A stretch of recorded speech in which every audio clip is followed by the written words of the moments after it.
Chapter 27. Darkened Skies. Adam flipped through the thick file Natasha had handed him. Pictures, letters, receipts, bank statements, everything documenting Victor's shadowy dealings, all gathered by her and her late father. Each piece of evidence seemed to be more incriminating than the last, but one particular section caught his attention, a collection of financial statements. Adams tapped a finger against the desk, perplexed. "Look at this," he said, drawing Natasha's attention to a series of entries. "Billions spent on supplies, and next to nothing on labor or construction." Natasha leaned closer, her eyebrows furrowing as she took in the information. It's as if he was building something but without any workers. This could be the place. No need to pay them if you kill them. Adam nodded. A hideout, perhaps. But where? It was Natasha who made the connection. We've intercepted some shortwave transmissions originating from the central U.S., specifically from a UCM. The broadcasts always feature someone calling herself Ivory Hecker. I think this might be our lead. Also, strange enough, our cellular call made in this area. Without hesitating, Adam's objective was solidified. We're going there. Natasha, eager to uncover the truth behind her father's lifelong investigations, was quick to offer her resources. I can provide the transportation. We have a plane that can get us there. The two gathered up everything and gear, preparing for their trip seeking truth. As the Russian plane soared high above the landscapes of Alaska and then Canada, the silence of the night was occasionally broken by the dim lights of distant settlements below. Looking down, Adam's curiosity got the better of him. How far did the EMPs reach? Natasha replied grimly. Most of the United States, especially between the 30th and 40th longitudes. And Canada? Didn't they step in to help? Natasha sighed. After all their equipment with the infected Chinese chips became useless, they were terrified of facing China's wrath. They've limited their involvement to diplomatic channels. The conversation was cut short by the pilot's panicked voice over the intercom. We've got an incoming fighter jet. It's Chinese. There was no time to think. All knew they were vulnerable not having fighter escort. Natasha and Adam quickly strapped on their parachutes, the plane jolting from evasive maneuvers. Never a dull moment with you, American spy, Natasha teased, trying to ease the tension. Adam grumbled, remembering his past jumps. Jumping at night? Not my favorite. With their parachutes secure, Adams and Natasha worked in overdrive, frantically hurling the crates containing the counteractive devices out of the plane, every motion a race against the imminent threat looming in the sky. The roar of the encroaching Chinese fighter jet was a harrowing roar in the background, a trumpet to the relentless dance of danger they were ensnared in. Adams's muscles were coils of steel, his movements precise as he flung crate after crate. His eyes were fixated on the looming silhouette of the Chinese fighter, the relentless harbinger of ensuring death. Natasha, a tempest of focus, matched his pace, her every motion a meticulous calculation against the ticking clock of doom. Her hands were a blur, orchestrating the descent of the crucial devices to the ground below. The smell of adrenaline and sweat filled their nostrils as clinking crates, whirring engines, and the menacing hum of the pursuing fighter were the composers of the silent dance of survival. The Chinese fighter was closing in, its silhouette becoming more pronounced, more menacing.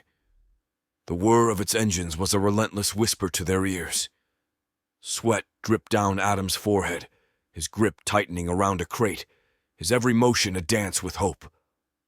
Natasha's eyes, pools of focus, were on the horizon, gauging the distance, calculating the descent of the crates. The crates plummeted to the ground below. Time was a relentless adversary, every tick a silent countdown, every talk a silent motion of the impending clash.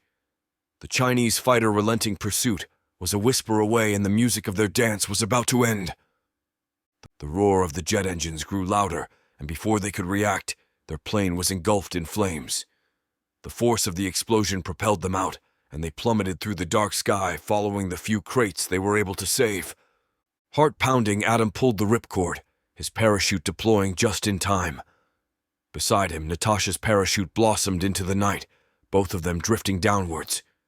The remnants of their plane crashed in the distance, painting the horizon with a brief, fiery glow. Approached the ground, Adam prayed he wouldn't encounter any trees this time.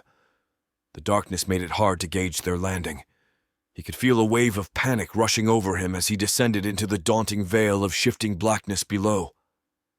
Silently, he uttered prayers, pleading that neither his parachute nor his body would become ensnared in the ghostly limbs of unseen trees.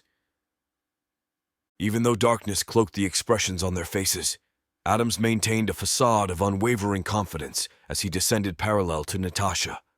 His demeanor was a mask of calm during the whirlwind of internal turmoil, shadowed by his lingering apprehension of a night descent. Adams, familiar with the subtle signals of approaching ground, sensed the earth was near. He braced himself, allowing his body to relax, prepared to execute a roll to one side as his training dictated. The darkness was a deceptive cloak. He could only estimate the distance, his judgment a whispered guess in the rushing wind noise of his ears.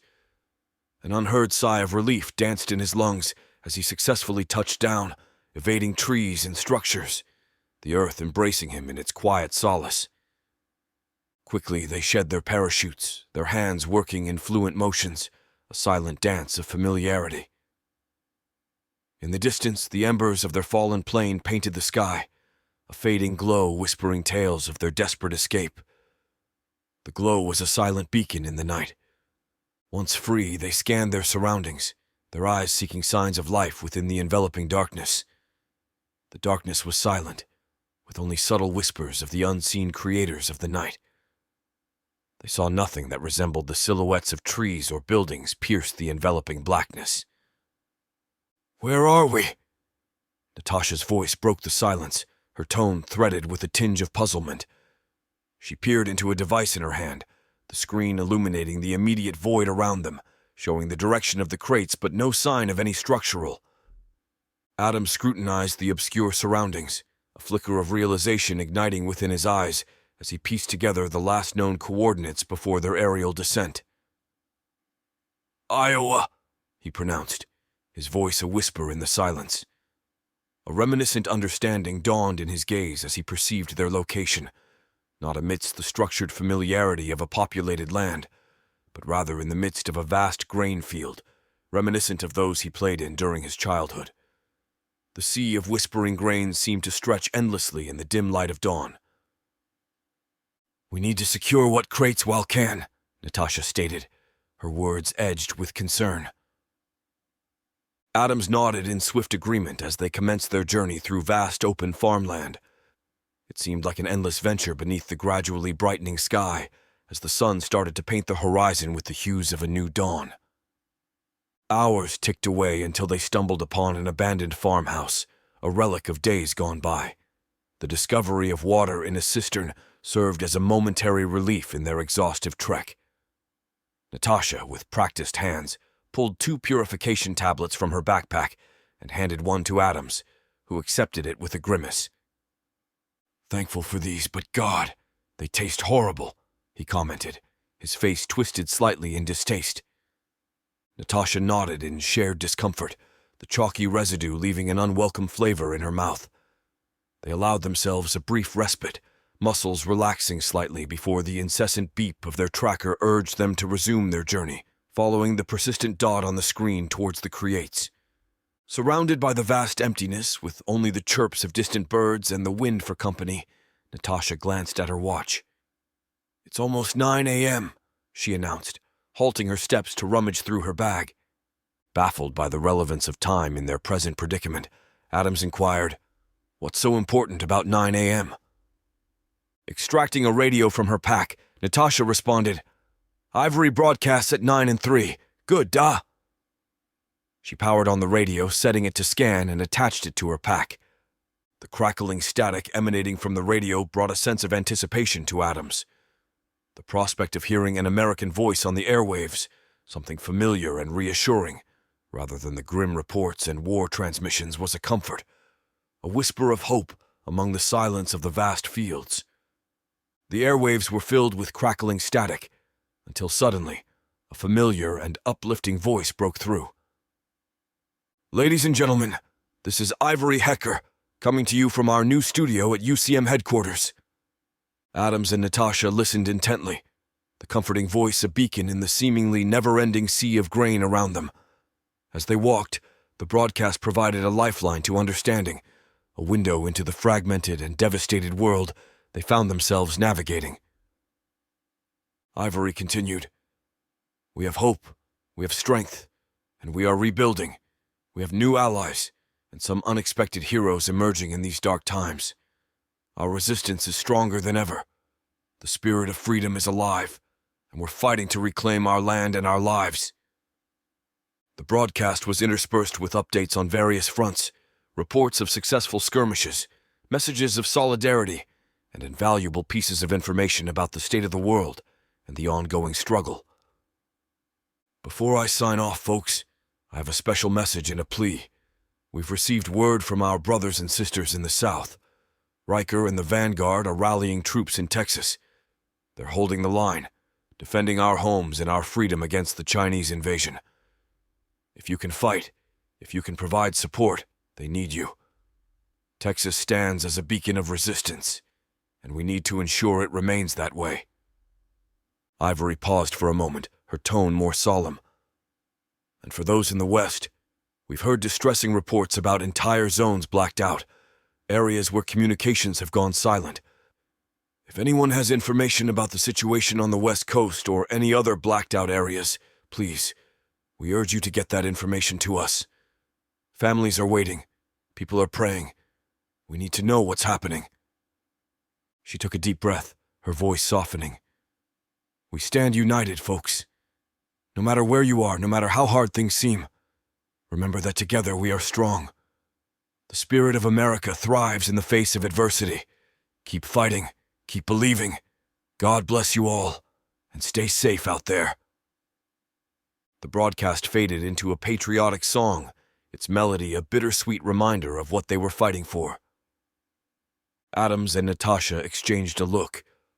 The call to arms, the unknown status of the West Coast, everything had changed. Listening to Ivory indeed provided them with a semblance of clarity through the chaos. They felt they understood more about the condition this country was in.